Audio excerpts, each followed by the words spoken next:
Hi, നമുക്കിന്ന് ഒരു നാരങ്ങ പുളിങ്കറി ഉണ്ടാക്കിയാലോ? നമ്മൾ ഈ പൂജയൊക്കെ ചെയ്യാനെടുക്കുന്ന നാരങ്ങയില്ലേ, വലിയ നാരങ്ങ. ആ നാരങ്ങനെ കൊണ്ടൊരു പുളിങ്കറി ഉണ്ടാക്കാൻ ഭയങ്കര ടേസ്റ്റാണ്. എരിവും പുളിയും അങ്ങനെ എല്ലാം കൂടി ചേർന്നിട്ടുള്ളൊരു ടേസ്റ്റാണ്. ഇത് കൂട്ടിക്കഴിഞ്ഞാൽ നമുക്ക് കറിയൊന്നും വേറെ വേണ്ട, അത്ര ടേസ്റ്റാണ്. അപ്പോൾ ഇങ്ങനെ ഒരു നാരങ്ങ എടുക്കുക.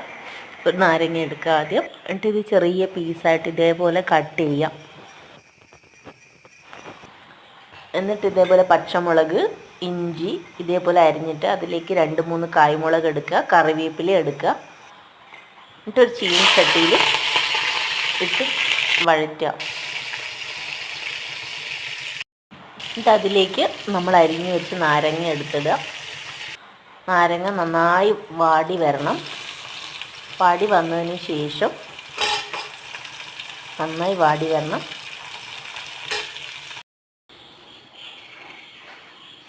കുറച്ച് പുളി എന്നിട്ട് നന്നായി കലക്കി ഒഴിക്കുക. കുറച്ച് കൂടുതൽ പുളി വേണേ, കാരണം ഇതിൻ്റെ എല്ലാ ടേസ്റ്റുകളും കയ്പ്പൊക്കെ നന്നായിട്ടുണ്ടാവും. അപ്പോൾ അതിന് കുറച്ച് കൂടുതൽ പുളി എടുക്കുക, കലക്കി ഒഴിക്കുക. എന്നിട്ട് അതിലേക്ക് കുറച്ച് മുളക് പൊടി, കുറച്ച് മഞ്ഞൾപ്പൊടി,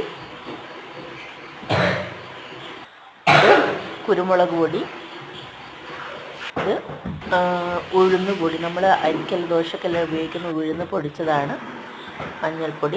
മഞ്ഞൾപ്പൊടി ഇടുക, ഉലുവാപ്പൊടി ഇടുക, പിന്നെ കുരുമുളക് പൊടി ഇടുക, പിന്നെ ഉഴുന്ന് പൊടി ഇടുക. പിന്നെ അതിനുശേഷം ഉപ്പിടുക.